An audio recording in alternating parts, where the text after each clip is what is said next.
some of the things that have managed to survive since Atlantis, like the Bible, which has been highly, highly edited from what it used to be. The things I'm teaching now used to be in the text that were supposed to be the Bible. In the Bible, in the book called Revelation, there's a very colorful picture of events that were to take place at some mysterious, unknown times called the end times. And it depicted a certain series of things about angels and seven seals and all sorts of very interesting things people have been trying to figure out what they mean for ages. In that story is encoded. It was encrypted in symbol form. And it was a story about technology.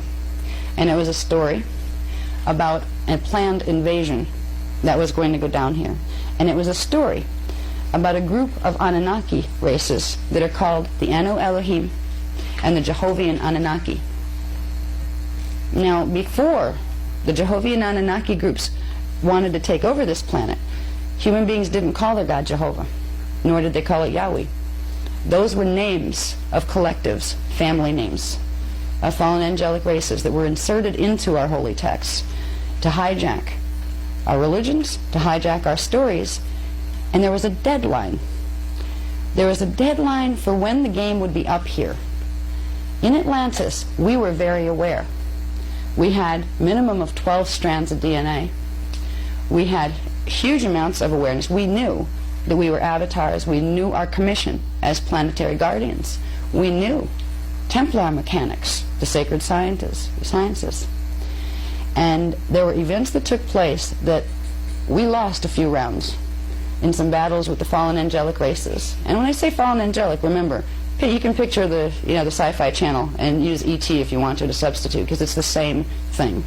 They're the same beings. They came in and they got a few rounds on their side where they messed up the planetary grids so badly that they were able to create something called a scalar sonic pulse that ran through the planetary grids. It's a magnetic pulse that messes with the magnetic fields. Now, even our scientists know that the planetary magnetic fields have a whole lot to do with memory and with the function of human consciousness. They don't exactly know why yet, but the why is because consciousness is connected to the DNA template, and the DNA template is made of scalar wave patterns, which are electromagnetic wave patterns. So if there is a large magnetic disruption in the planetary fields, you can do amazing things to the DNA of life forms on that planet. The reason we have no memory right now is because of something that was done in Atlantis. And the reason it is very important that we begin to try to very quickly grasp as much of ourselves as we can, even if we don't know we have our avatar levels of self. If we can begin with believing that we do, that's how you find them. You're not going to be able to integrate your higher parts of self unless you realize they're there. But right now, we have about 2 years, not even really, we have to the end of 2002 to reach a certain level of fixing planetary grids, that if it is not accomplished, there's going to be something called Plan B put in motion. Now, when I talk about Plan A and Plan B, Plan A was the founders' plan of what they would do when the stellar activation cycle came. They had a set of things they wanted to do to get the planetary grids fixed so this place would not go into pole shift. Plan B happens when Plan A doesn't work. Plan B would be evacuations. I've never ever been the doom and gloom type person. And I told the Iani when I was working with them the last couple of years, say, don't start talking to me about pole shift because I don't want to hear it. You have all sorts of people out there in the New Age movement, saying all sorts of horrible things are going to happen. If it's that bad, we can't do anything about it. I don't want to know, and I certainly don't want to teach it.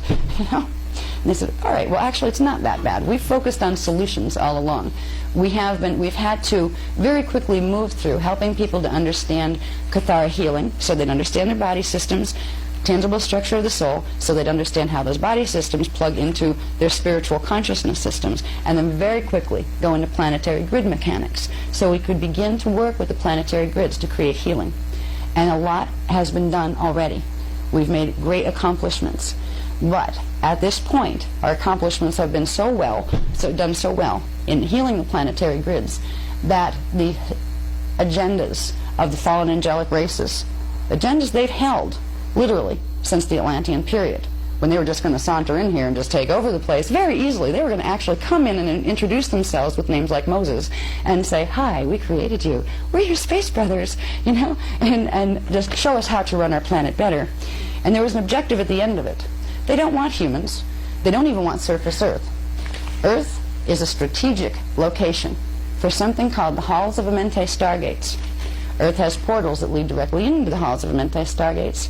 The Halls of Amenti stargates are a universal stargate system that literally extends into all of the primary stargates in our 15-dimensional time matrix. That's what they're after. Earth is the most vulnerable link in the chain of galaxies that have connection to the Halls of Amenti stargates. So what they had in mind for us, way back in Atlantis when they set this plan, was make us stupid, erase our memories, give us some false books and things, take the old books and just insert stuff and take out the good stuff, have us like little sheep by the time they were ready to come in, then set a series of events in motion that would make them able to come in very easily with no resistance. Now, one of the ways to do that would be, first of all, to have people believing in an externalized God that's outside of themselves, that has a certain name and a certain face. All right, you already got an image to use when you come in to say hi that people will be receptive to. One of the plan, a part of the plan, and this is called the Illuminati Master Plan, the One World Order Master Plan, was to set up, about 100 years before, subtle contact. That's when the channeling movement started.